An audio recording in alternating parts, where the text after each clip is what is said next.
PPO plan. The non-Medicare PPO plan falls under the policy, as well as the self-funded active dental PPO plan. The policy itself outlines the calculation methodologies, and without going through a lot of statistical jargon here, we do produce 3 levels of statistical confidence, and you can see at the bottom, what is a confidence interval? It's referred to in the policy. It's essentially, I like to think of it as the percentage of being right, the best estimate statistically that a given calculation will kind of meet a certain statistical level. So for instance, when we look at a 95th percent contingency reserve, it's meant to be sufficient, 95 times out of 100. The policy itself outlines 3 different levels at which we calculate contingency reserves.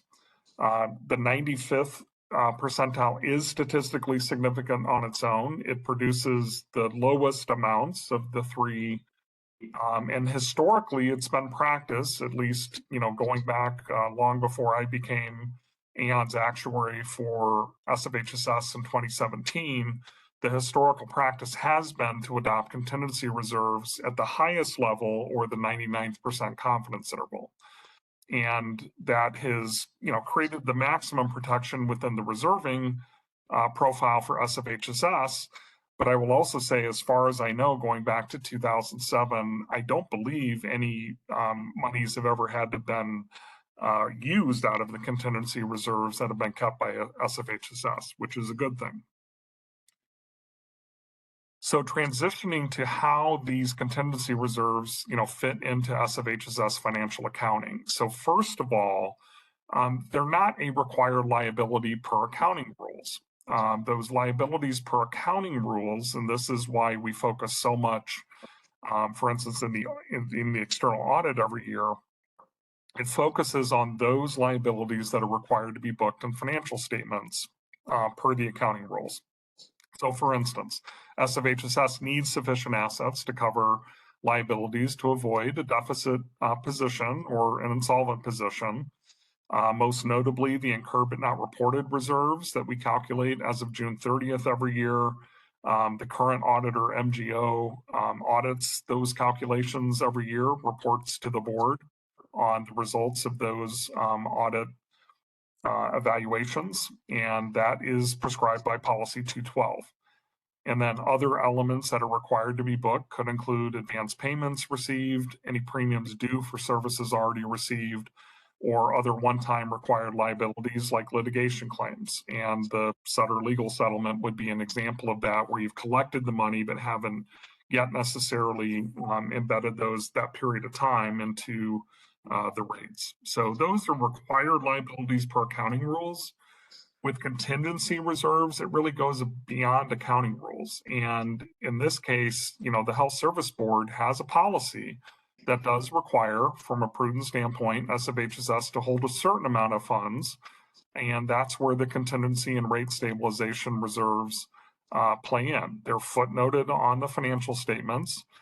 And, the current net assets exceed the total amount of these items. So SFHSS is fully funded. The contingency policy does state these reserves should be fully funded. So the changes every year get reflected from the contingency reserves into the annual rate stabilization calculations. And we don't spend, perhaps as much time as we should talking about this when we present the rate stabilization to you, but when you see the exhibit that we calculate every year with support from the SFHSS financial team, there is a line item in the rate stabilization calculations to determine the updated rate stabilization reserve or deficit amounts for change in contingency reserves. And those changes in contingency reserves then become part of the rate stabilization actions that are recommended for the health plan rate cards into the next year. So when we consider today's proposed modifications for the self-funded and flex-funded contingency reserves, I stated earlier it's about $10.6 million in total between medical and dental. And we will review with you in the next, not the March meeting, but the April Health Service Board meeting, the impacts on the rate stabilization portions of rate cards going into 2025. But we project about 4.2 million of that will reflect favorably in the rate cards for 2025, leading to reduced member and employer costs for 2025 versus not having taken this action. And then 6.4 million will flow through to calculations for rate stabilization in 2026 and after. So any questions, or I can save questions till the end. I know I just went through a lot before we talk about kind of the practical application of this into the specific plans. Mike, this is Randy Scott. I'd like to just go back to one point that has been noted here about the stop loss. And can you confirm to me in a very my simplistic way that because we have the stabilization or the contingency reserves, we don't have to purchase stop loss insurance for Blue Shield? Is that right? So for Blue Shield, their HMO products, the flex-funded construct of the Blue Shield HMOs for Access Plus and Trio, do require the purchase of what they call large claim pooling, which is essentially stop loss insurance through Blue Shield. SFHSS does purchases at the highest level. So you're required to purchase the large claim pooling protection from Blue Shield for the HMOs for Access Plus and Trio up to $1 million. And so that has been the historical practice. So, and when we report, for instance, next week on the Blue Shield HMO plan experience, we report on the amount of reimbursements that are received by SFHSS from that large claim pooling mechanism. So we'll show that for both 2022 and 2023. That is the only required stop loss mechanism in the SFHSS health plan universe to have external protection. You certainly, don't need it on the fully insured plans. For the self-funded plan, for instance, the PPO, you do not have stop loss insurance, but the contingency reserve provides that level of protection should there be adverse claim experience. And a benefit to that is, stop loss insurance on the external market comes like any insurance with some form of, premium loads for carrier profitability and risk management and so forth. And by holding a contingency reserve, you don't have that cost within your financials of having to also pay, a premium with those sorts of loads into stop loss. Yeah, well, I would think that that particular point would need to be more emphasized or highlighted in the presentation when you make it next week. Because we are doing, it's cost avoidance, I understand, but without the contingency reserve, we would have a further requirement of increased cost for our insured products. So I don't know the magnitude of that, but I think we need to highlight that feature, if you will, as you're reviewing this background. Now, thank you. Great recommendation, and I will definitely embed that into our discussion next Thursday.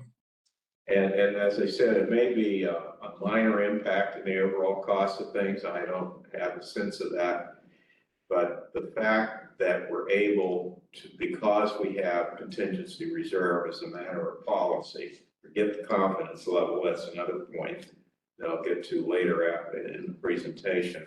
I think that if we need to emphasize this is a way of reducing another ongoing cost because we have this policy.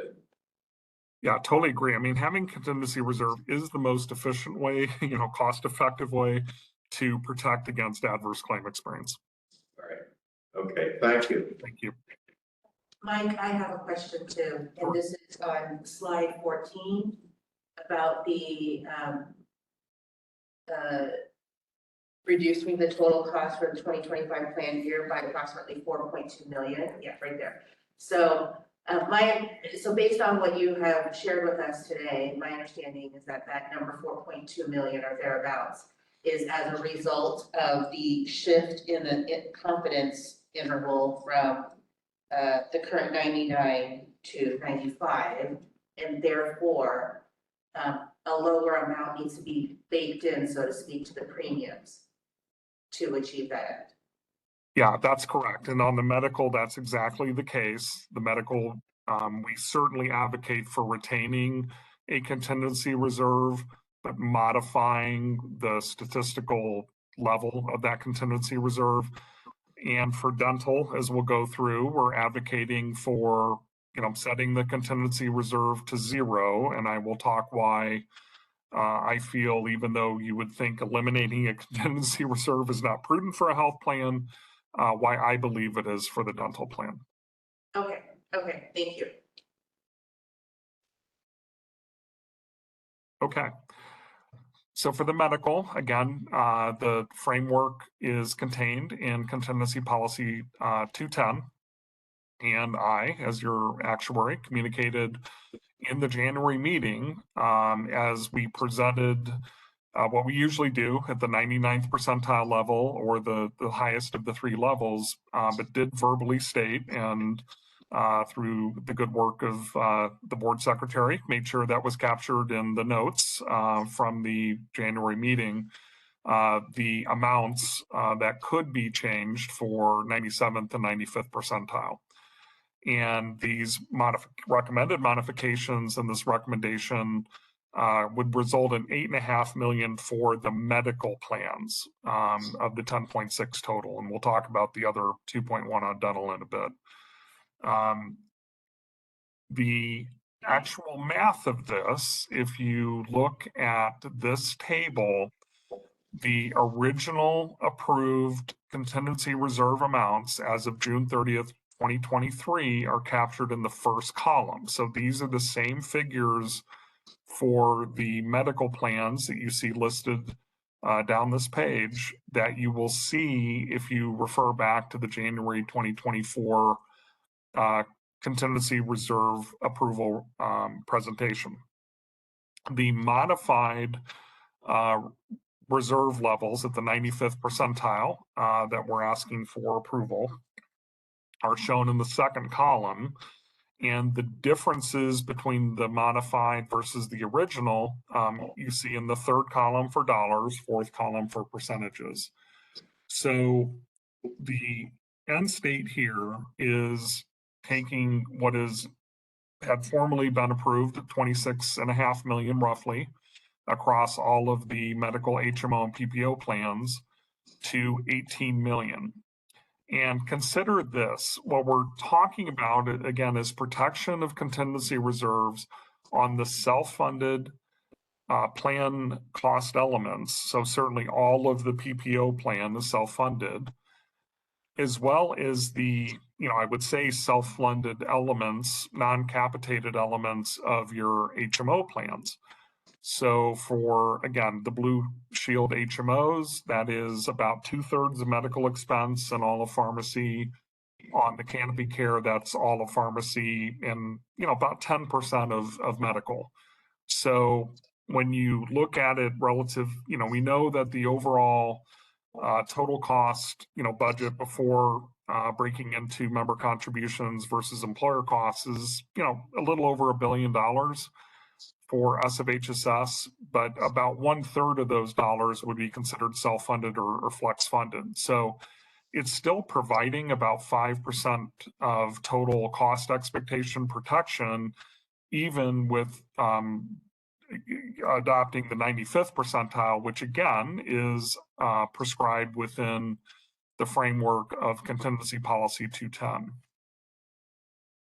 And just an example then of how this contingency reserve modification would play through on the rate stabilization rate card portion. So this anticipates information that would be presented by me at the April meeting for rate stabilization approval amounts for the 2025 plan year.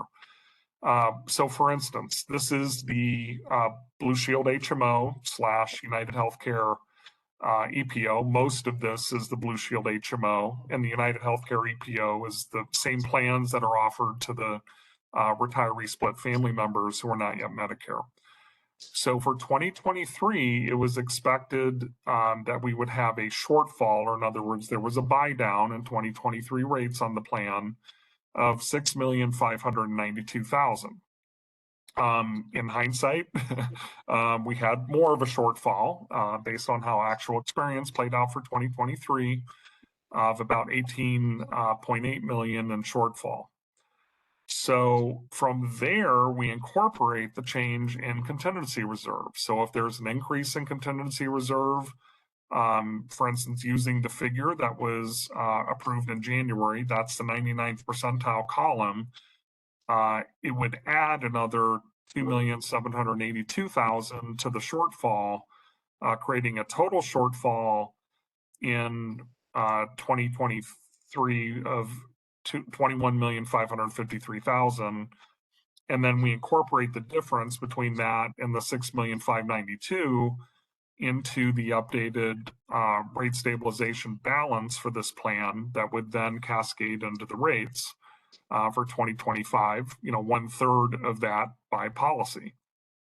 With the decrease now in contingency reserve, if the 95th percentile approach is adopted, it results in a lower, in this case, deficit. So if it were in surplus, it would be a higher surplus. In this case, it's a lower deficit of about 5,261,000 by reducing the contingency reserve to the 95th percentile level. And then from the next page, then that cascades into, this exhibit that shows when you bring the deficit into the prior deficit balance, you see that 5,261,000 on the right, that then per 1/3 of the stabilization deficit balance would apply into 2025 rates, 2/3 would carry forward. So this has the impact of reducing the needed rates in 2025 by 1,753,000 for these plans. And that is that comprises part of that overall 4.2 million that I mentioned earlier. So a lot of detailed math here, but the bottom line is it does produce some rate relief for 2025. Probably still likely to see an increase in the rates, but less of an increase by adopting the 95th percentile level for the confidence interval on the contingency reserves for this plan rather than the 99th.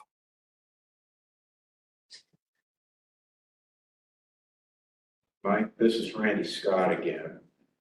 On page 18, you have a note that says at BSC, HMO, UHC, EPO plans and the number 1. I'm going to request that you put that in red in your presentation, and that also that the footnote be in red bold letters, so that people understand that this is an illustration. This is not a presentation. It may approximate the presentation that's going to be shown to us in April, but that we're not making that decision today. That full decision will be made in April. And I just don't want that to slip by. I guess part of the issue is that from an accounting standpoint or a perception standpoint, it looks like we're kind of jiggling the books to fix an answer that we want. But I know that that is not the intent here. And so as we may adopt this morning, I guess one of the leading questions that I have, by moving from 99 to 95, and while it's in our policy, what is the larger best practice of large employer plans as you might look at the book of business that you serve as an actuary? Is 99 or 97 or 95 common practice in the world beyond HSS? Yeah, 95th percentile is the common practice for determining statistical significance in general. So any sort of statistical evaluation is typically evaluated at the 95th percentile. And I also consulted our lead actuary nationally for state and local government practice, and she confirmed that the 95th percentile is the predominant approach that we see with our state and local government clients across the country. I would never recommend for this medical contingency reserve amount to deviate from what is created now in the policy.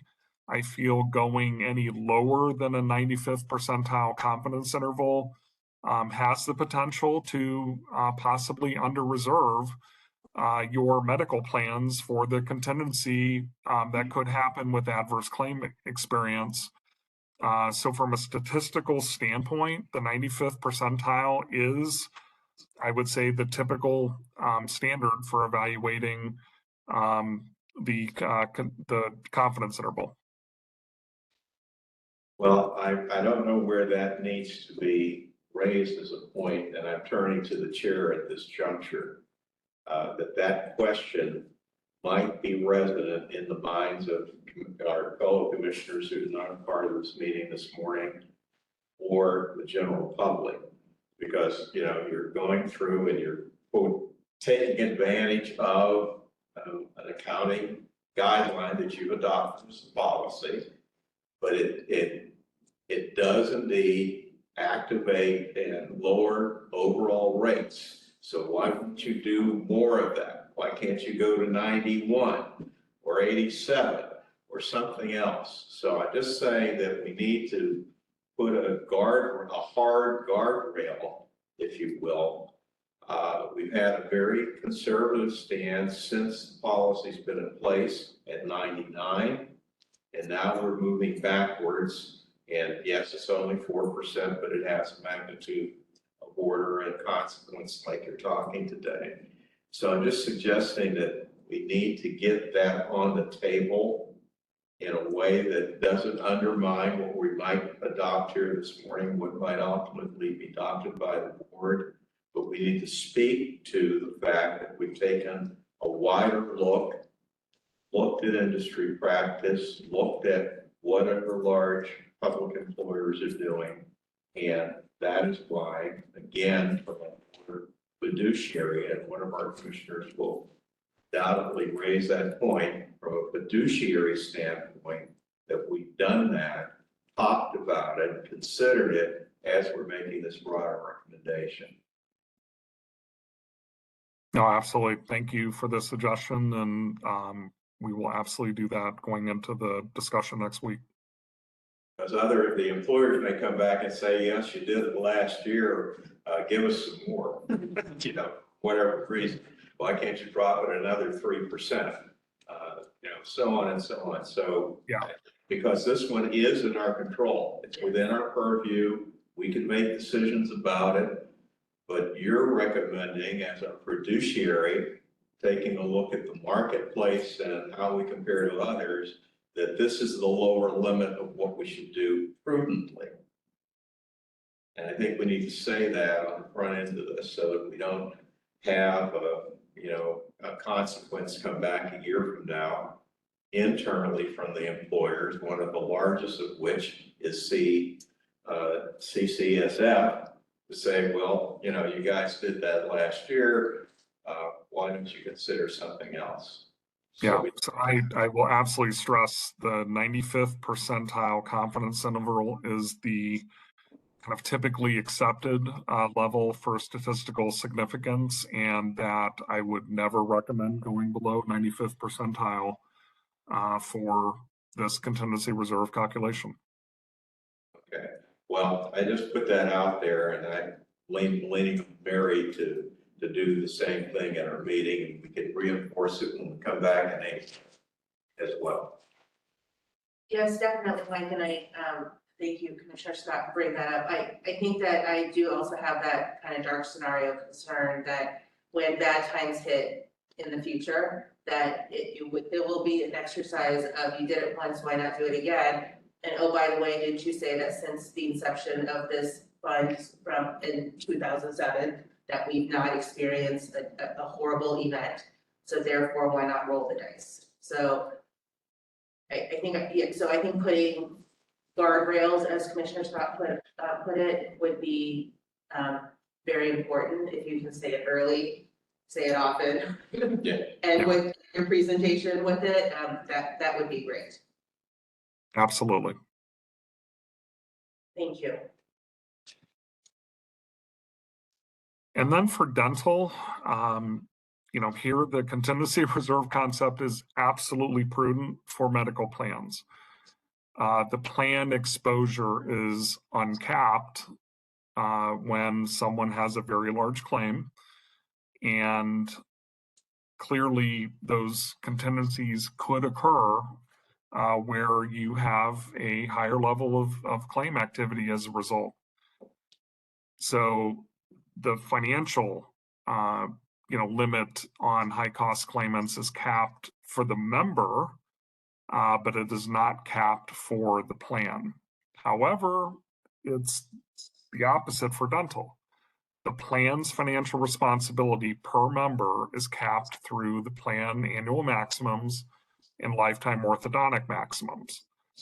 So a scenario by which a need for a contingency reserve on a self-funded dental plan, in my view, does not exist relative to the criteria that are outlined in Contingency Policy 210.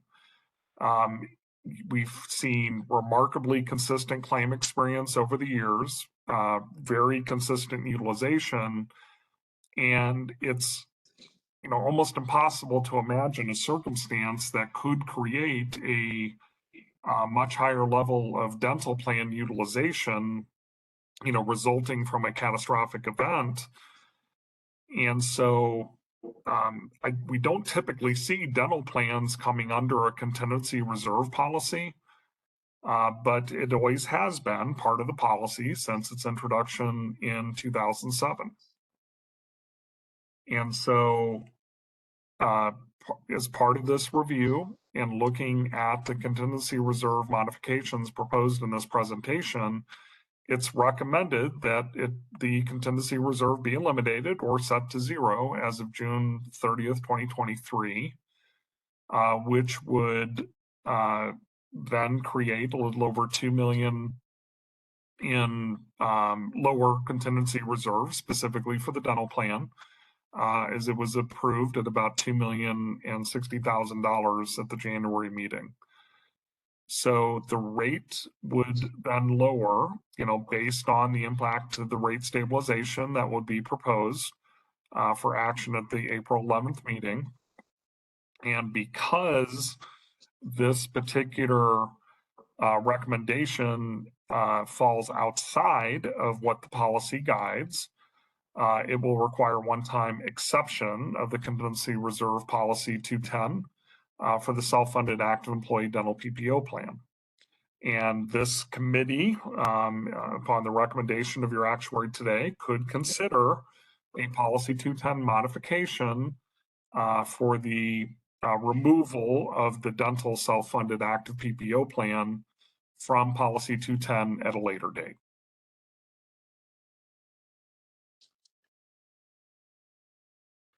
Go ahead. This is Randy Scott again. In the second bullet, it says that there is the financial responsibility per member is capped through an annual lifetime maximum or annual plan maximum, excuse me. What is that number? For the active employee PPO plan, $2,500 is the annual maximum per covered life.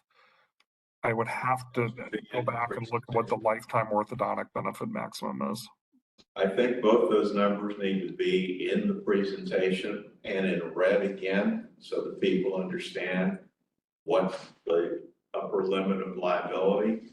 Now, the question is the number of people that could be enrolled in the plan. Let's say that all of them got to their annual maximum. Everybody's teeth went bad because we didn't do preventive screenings that Dr. Collinsby has been haranguing us about for 2 years.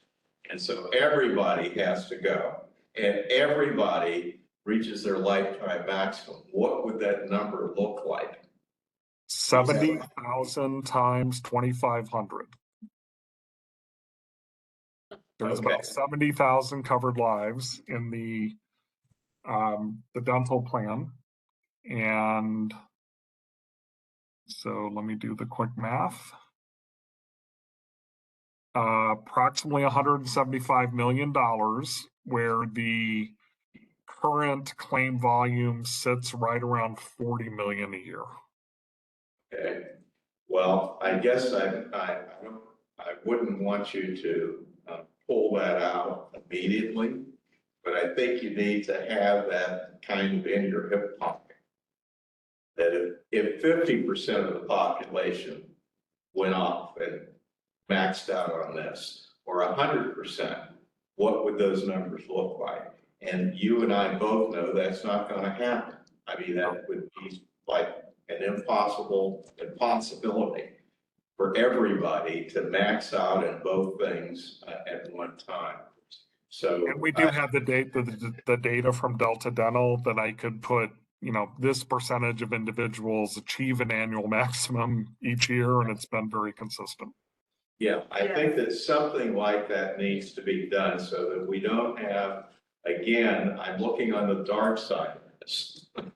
Someone said, well, you zeroed this out and somehow it's increased or it's decreased or it's gone beyond whatever you might have projected. So I'm just suggesting that as a background scenario, that needs to be either illustrative of what you're talking about here or be ready to respond to that. Certainly. Okay. And I also don't want this going to zero to be played against our earlier 95 percentile recommendation. Yes. In some sort of cynical way. So, well, you went to zero there, and then you did the math for us. It's an impossibility, it appears, that we'll ever reach that number. So why do we have gloom and doom on the medical side? At 95. Correct. For example. Yeah, so one thought is I have on the medical, what I could do is express the total expected cost of, just pure claims, and then what the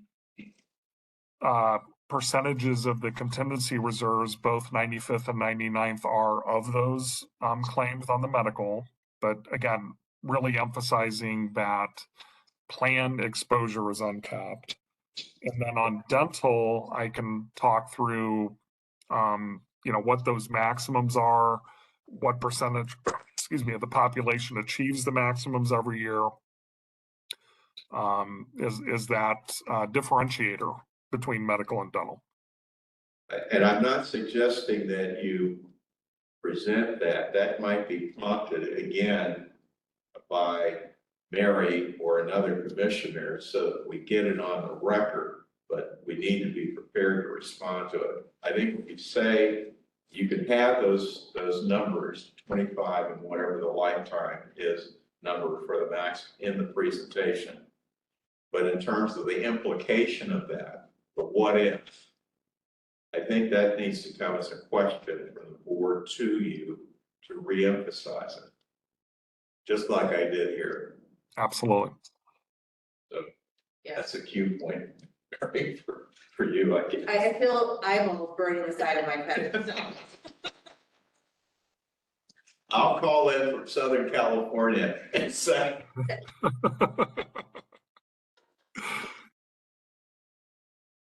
so go, I'm sorry, but I think that would help to reinforce that we're again being prudent, that we look at something wider of the implication of the recommendation. So Absolutely. So to close, the recommendation is to request approval of the modification of the June 30th, 2023 self-funded and flex-funded health plan contingency reserve. So for medical, approve the modification of the June 30th, 2023 medical self-funded, flex-funded health plan contingency reserves amounts for those originally approved on January 11th, 2024 to the 95th percentile confidence interval amounts captured on page 17, which totals 17,992,721. And then for dental, number 2, make an exception to the Health Service Board Contingency Reserve Policy 210 on a one-time basis for the dental self-funded active PPO plan. And then 3, approve the setting of the June 30th, 2023 contingency reserve amount for the dental self-funded active PPO plan to 0. Thank you, Mike, and thank you for that thorough explanation. And I think that all the things that Commissioner Scott and I've asked you to help illustrate for us is that a lot of this is very kind of high-level accounting concepts and based on your vast experience. But I think that to a consumer of our services and our benefits, a lot of that stuff is, it can be a little bit overwhelming to understand. So to the extent that you can flesh it out, dumb it down for those of us who aren't as experienced in this topic, that would be helpful. No, absolutely. Thank you. Thank you. So if I may, Mike and I went back and forth on the word choice for regarding the policy, whether we should suspend or make an exception. Ask council to help us with that. And so Jasper, as I see the power of the board and the commission in the rules, it talks about amend. So I think we should use that term, amend, and we could do something like amend it to suspend it for the plan year or something like that. so which where would we put that, number 2, or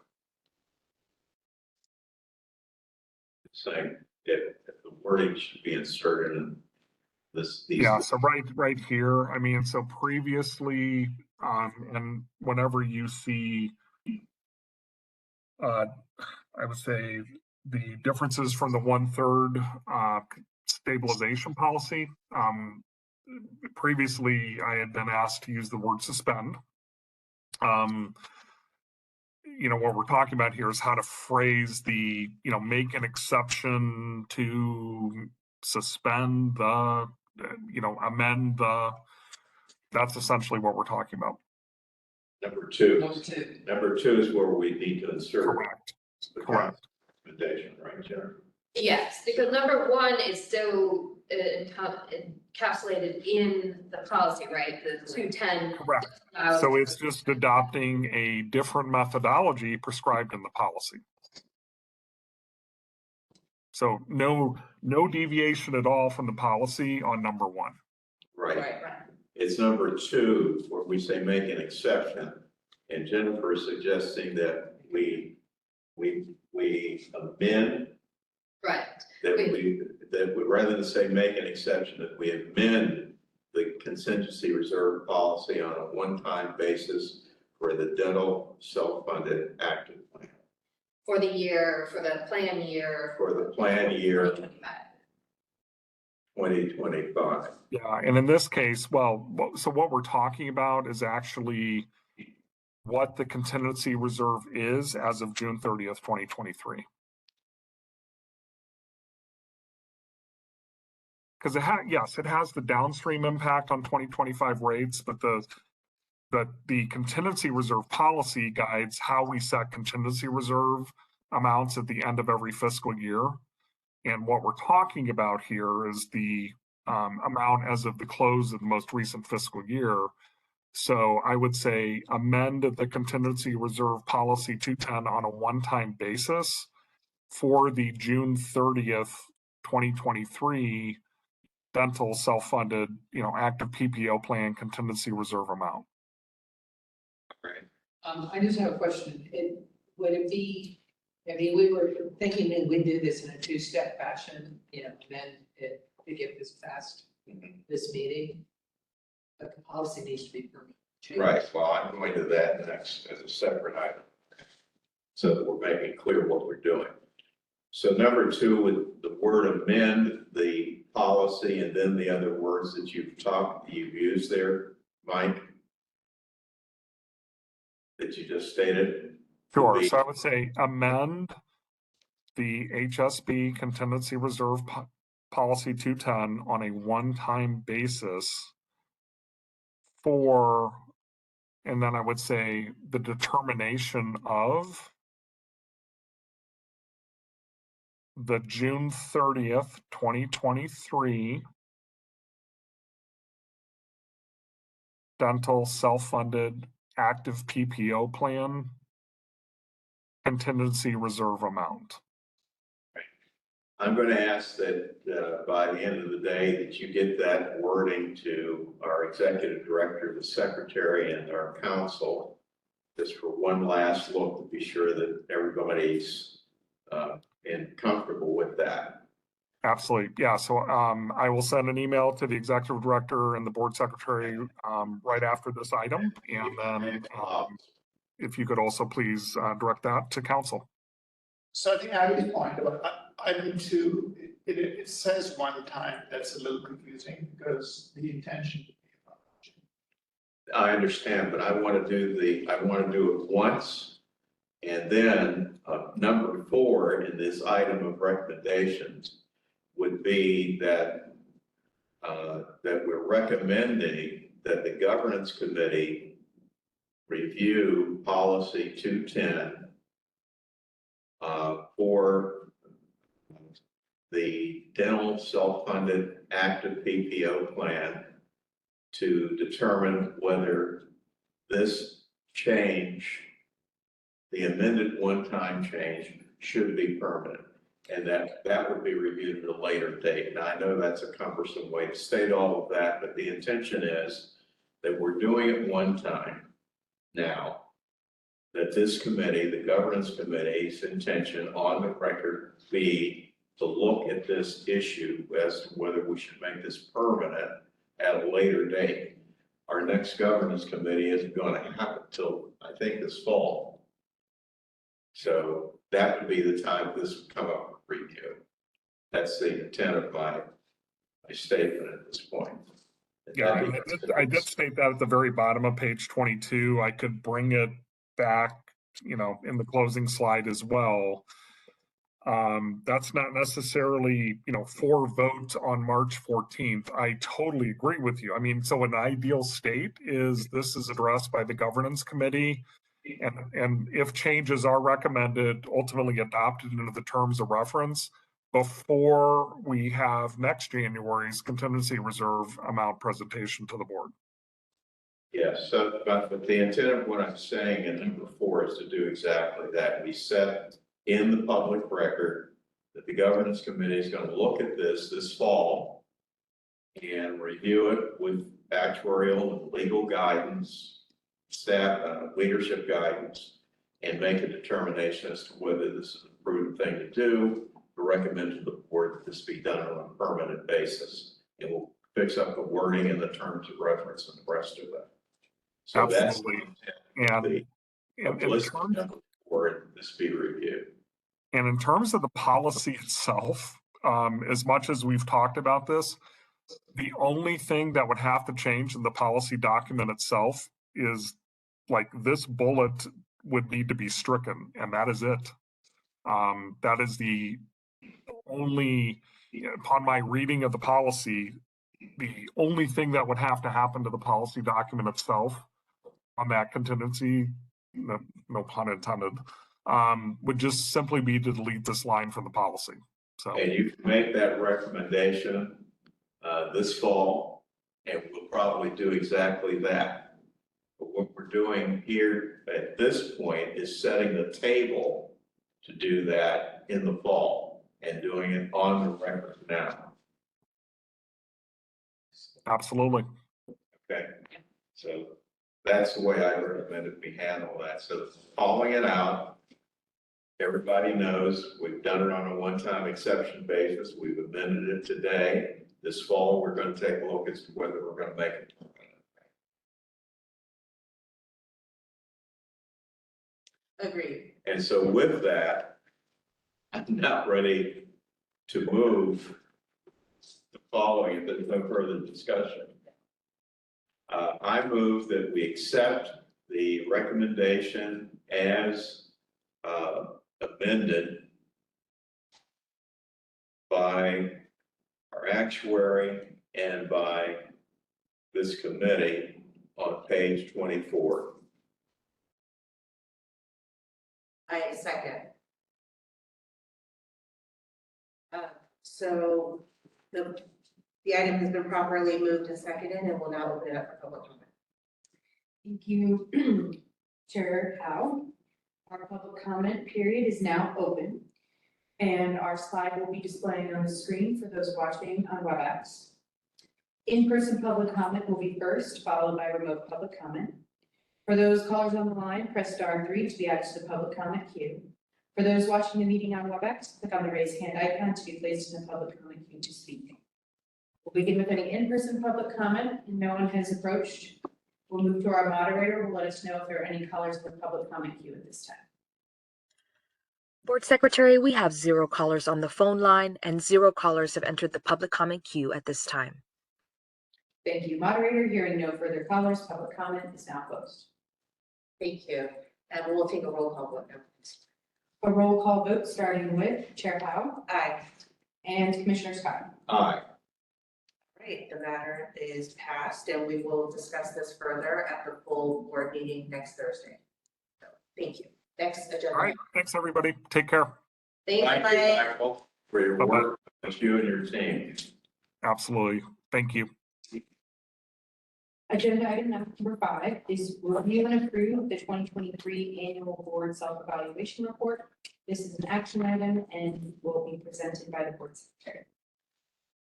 Great, right away. Okay, and I'm going to make sure that screen share the presentation. One moment.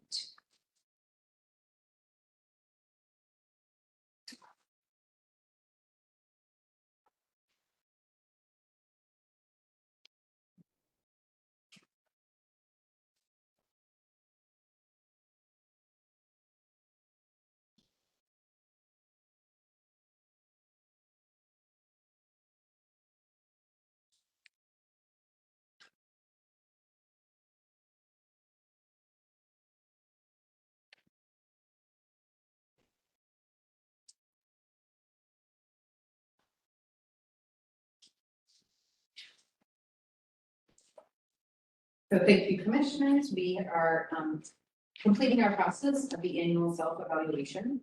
And the first slide here goes over the process and the evaluation areas that were conducted. So the governance committee met in December to review the process and schedule. The annual survey was conducted in December 2023. The 4 evaluation areas included governance structure and policies, board member interactions and meeting activities, goal setting and communications, and the board's interactions with management. And we have 7 seated commissioners. There was 100% completion. The next slide shows the executive summary highlights. So the improvement areas that came through this year. There were 32 questions total, 11 questions increased rating, 20 question ratings decreased, and 1 question remained the same. So the chart below shows over the 3-year period. What may stand out is the 20 rating difference. There's 2 things to remember. That last year in the annual survey, there were 6 seated commissioners. So that does change the ratio. It's not an exact 1-to-1, 7 commissioners to 7 commissioners. So that could have had an impact on the comparison. So we'll see that there was decreases in the governance and structure, the goal setting and communications, and the third area of the board's interactions with me. The board member interactions and meeting activities saw an increase in the overall totals.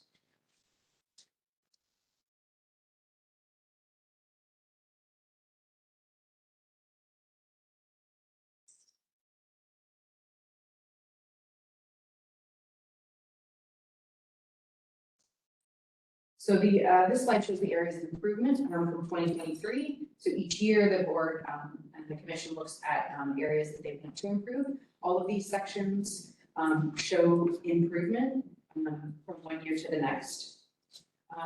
The bottom section, improvement areas of possible concern in 2022. So 2022 did not see any areas. There were a significant amount of increases in the year of 2022.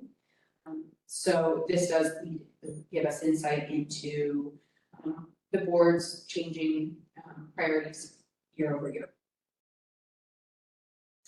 The next section will go through most significant score increases. That was in the board member interactions with meetings, specifically with all board members adequately contribute to discussions and deliberations. Now we'll go into individual sections. Let our eyes rest a little bit. This is a big chart. Each section does have a significant chart. And as we look at it, we'll go through a little bit of the comments that came in that can share some insight or areas that stand out. So in this section, we do see there was a significant amount of neutral responses. Half of the questions did receive over a 4.57 or above. And in 5 of the 6 questions, members selected a neutral rating. To note that this section also removed a question that the committee approved in the fall. So going in to point out a few highlights, the question, the board developed a comprehensive board policies framework manual. 71.4% strongly agreed with this rating. And there were 2 comments that referenced this strength. The board members are readily accessible and updated per protocol. And the second comment that came through was governance rules are well defined. The board also, for the score of their roles that the board is assigned to key parties that match experience of those parties, received a comment of the roles are well defined as well. And the board's roles are clearly defined and following practice for the recently updated health service board government terms of reference. So that comment giving credit to the board's adherence to the terms of reference. And then the third comment to highlight the board's continuing education program equips its members with knowledge that need to be effective. So this score actually received a 4.5. I think this is where there may be a necessary change. No. Yes. In the comment section of the report, we just want to make sure it notes that the score for this was actually 4.47. And an example of comment that came through was that the periodicals, conferences, online workshops are provided and recommended to board members. There were comments about overall governance structures and policies. 2 of those comments were, 1, the current confirmation related to the section seems to be operating optimally. And then the second comment, it would be helpful if the titles of the attachments match the agenda titles. So that's something to consider recommendation. And may even be good to consult with Supervisor Dorsey to match the board of supervisors naming conventions. And so with that, there wasn't that many other comments. Were there any questions for this section? No, I don't. I think that it should be noted that one area, all board members adequately contribute to discussions and deliberations, that is an area of improvement from prior years. And I think that has been true, at least in recent board meetings. Yes, but I also note that there was a comment from a survey responder that did not agree with that. And so, and then that is also noted in some of the wrong scores. So I think that certainly some agenda items, I think that do solicit a lot of interest and discussion, whereas others may be a lot more straightforward and very routine in nature. And so, but I think that that is a critique well taken. We should all be mindful.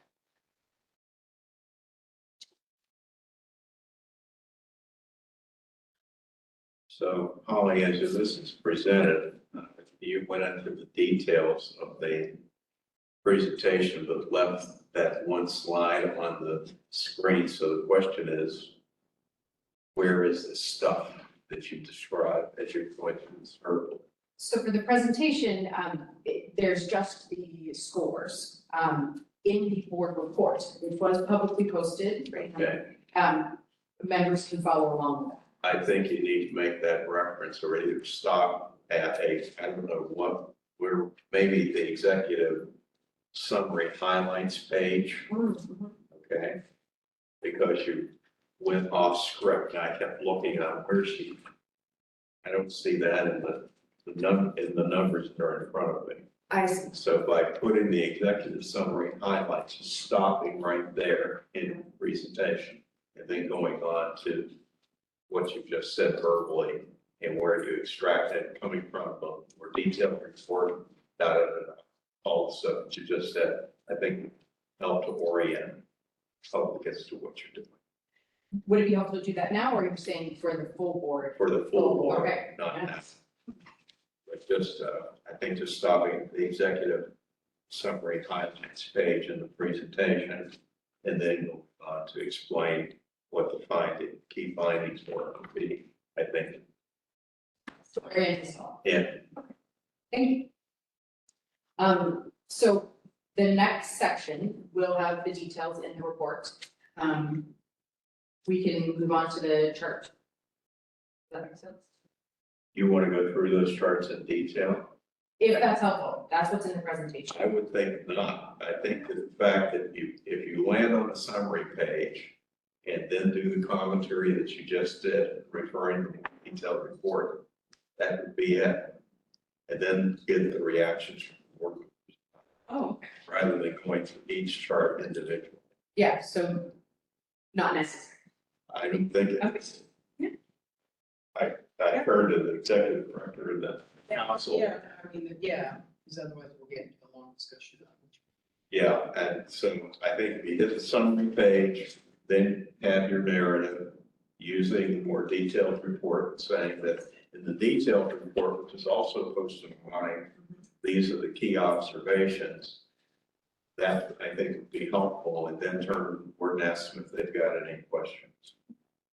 And one of the comments I will make up here, as well as at the full board next week, is that to the extent that we certainly, welcome all ratings, from good to bad, bad to good.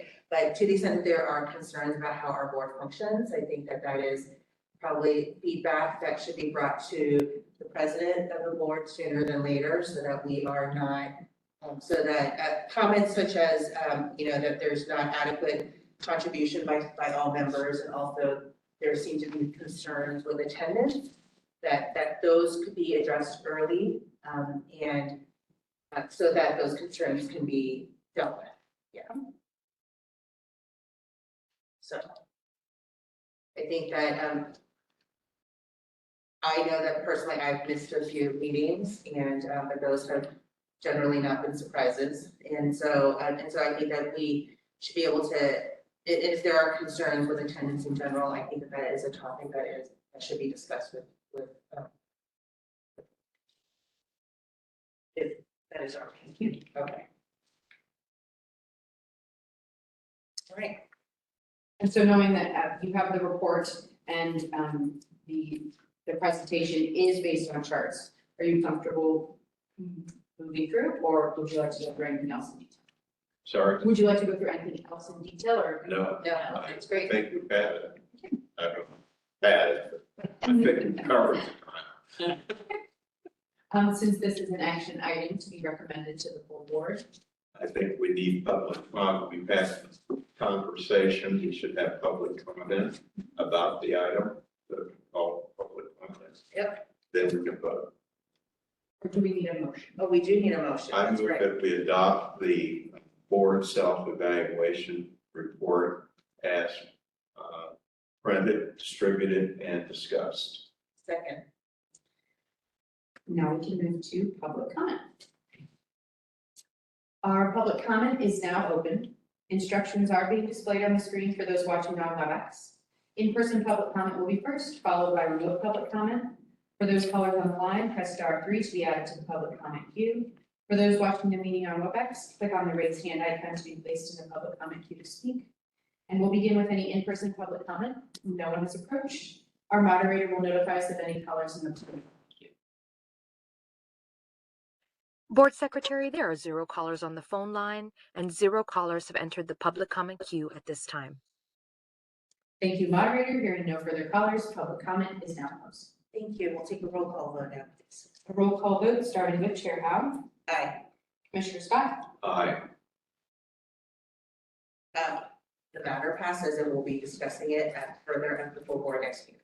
So thank you. Next agenda item, please. Agenda item number 6, review and approve the 2023 Board Education Report and Education Plan for 2024. This is an action item and will be presented by the Board Secretary. I'll be presenting the presentation slide. There is a 2-page report. Yes. And the presentation slides show the highlights. Is there a preference for which one to show and share now? I think the order in which you would have it is fine. Okay. Yeah.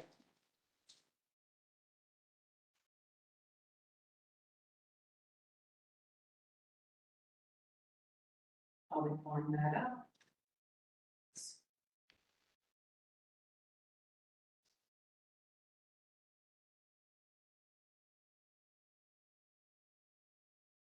That which is the one that, yeah.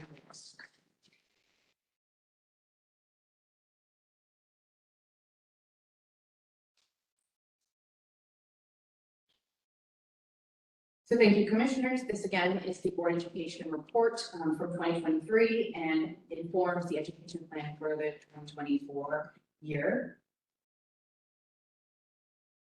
At the top of the slide, it shows the educational experiences noted in 2022, or excuse me, 2023. There's a note, an edit for the slide. We see throughout the year that there were several education opportunities from January to December. They list the different topics. There is a concentration starting throughout the year, actually, to prepare the board for the rates and benefits cycle. So in the beginning, January, February, and May, with cost influencers, and then through September through December, again, ecosystems for the market review, benchmarking, plan design benefits, and opportunities that the board considered for the rates and benefits cycle we're in now. The next section shows the self-study hours in 2023. There is a note, Supervisor Dorsey's hours are incorrect, noted here. He has a total of 3 hours. You'll see that every commissioner contributed self-study hours, which is a vast improvement from years past. And then the bottom section of this slide shows the commissioners citywide and SFHSS required trainings. There are 4 considered right now. The whistleblower, the bystander training, psychographic prevention training, and annual HIPAA training. The SFHSS has considered with its own employees the transgender training, which the board was introduced to last year. And then commission-wide secretaries are being informed that implicit bias training may be a requirement for 2024, and that would come from DHR, so that's something I can confirm throughout the year. The next slide shows topics that were requested in 2023, but that would go into the plan for 2024. These survey questions were in the Health Service Board self-evaluation. 4 topics were offered to the board to respond to, and there was a tie for the top place. The top of being the health plan integration systems and high cost and high risk considerations. And then the second place was the data transparency and topics to improve equity, as well as fiduciary training, which was presented in January 9th of this year already. So those 4 topics will be considered into the education plan for the remainder of the year. One commissioner comment suggested adding a board meeting forum on the CMMS drug negotiation policy and how this can or will affect SFHSS drug cost when implemented. So that will be a 5th item to consider for the education plan. And then at the bottom of the page shows the resources that are readily available after every education presentation that's at the board public meetings. They are posted on our webpage under board education, and the education plan will be presented there too. Thank you, Holly. I do want to note that another annual citywide training that we have is ethics.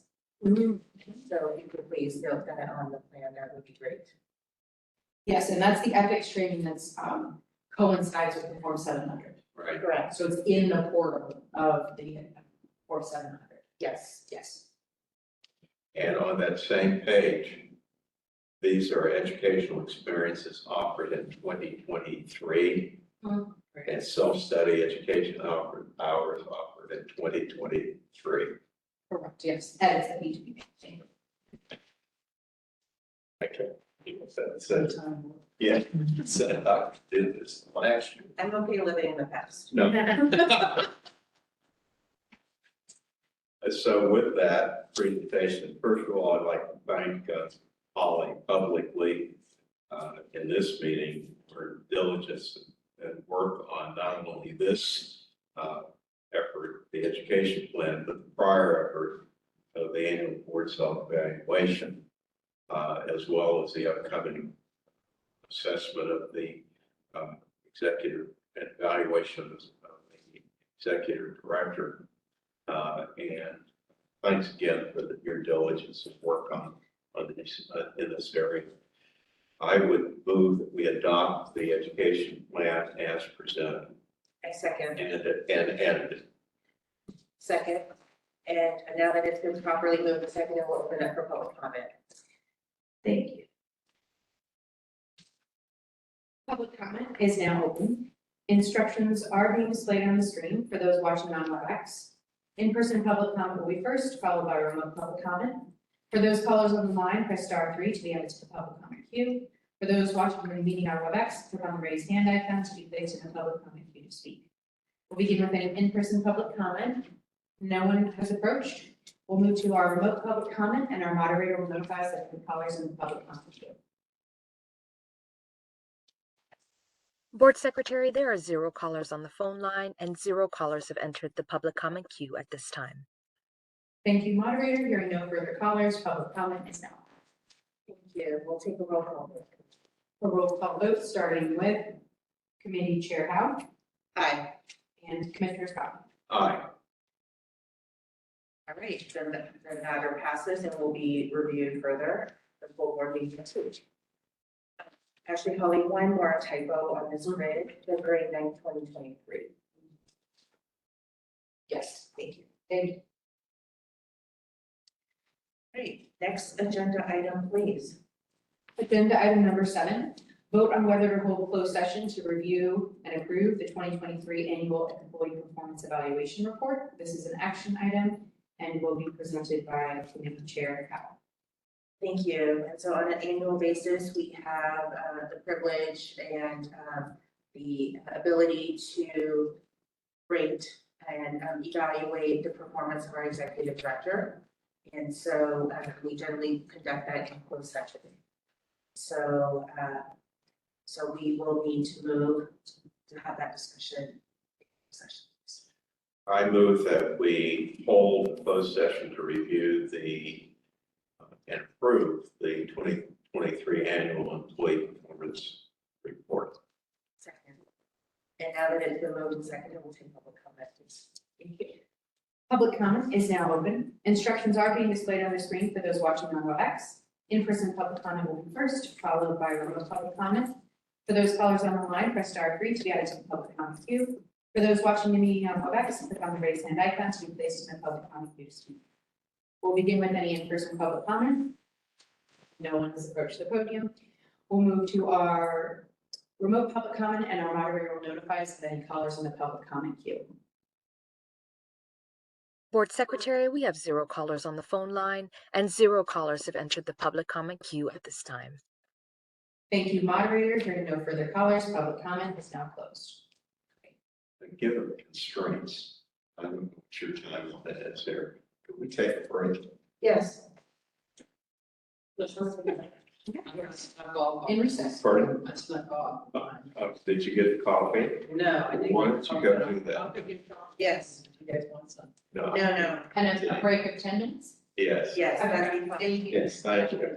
More money onto my meter. I'm going to put us into practice session and we'll come back and close. Yeah, Thank you. thank you.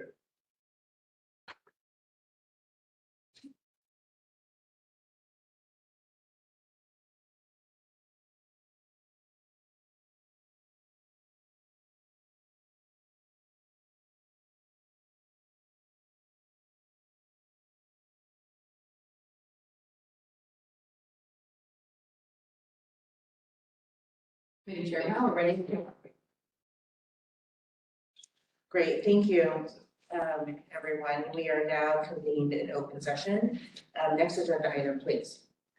Thank you, Committee Chair Howe. The next agenda item is agenda item number 9, possible report on action taken in closed session. This is through Government Code Section 54957.1 and San Francisco Administrative Code Section 67.12B. This is an action item and will be presented by Committee Chair Howe. Thank you very much. We have no report of actions taken from closed session.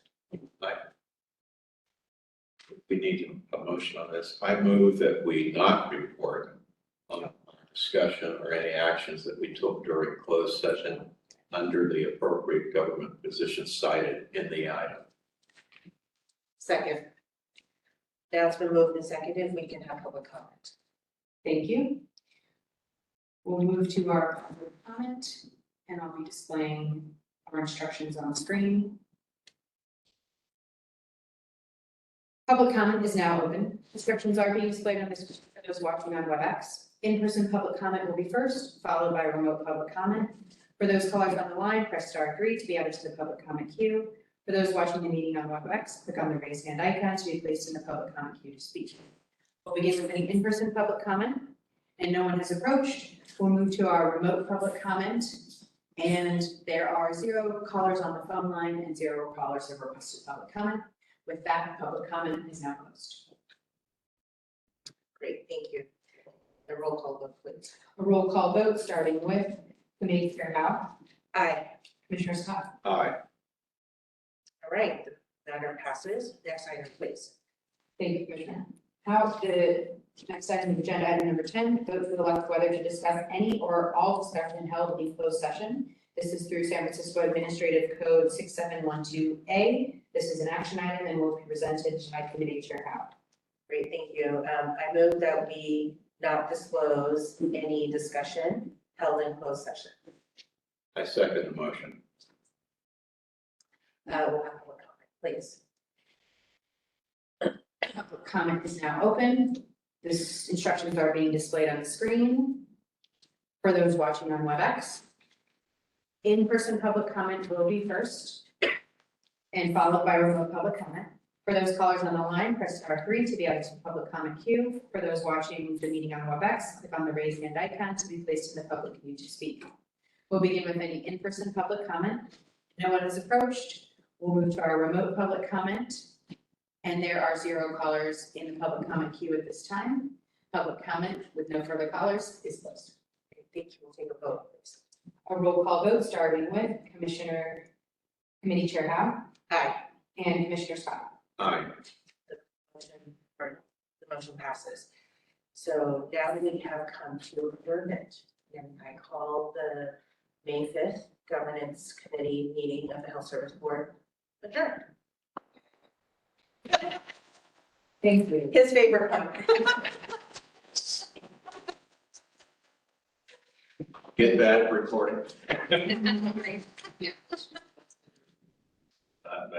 Adjournment, beginning at another PM. Roll call and during 11:21 PM. I think I got. Hands with KC. Years ago.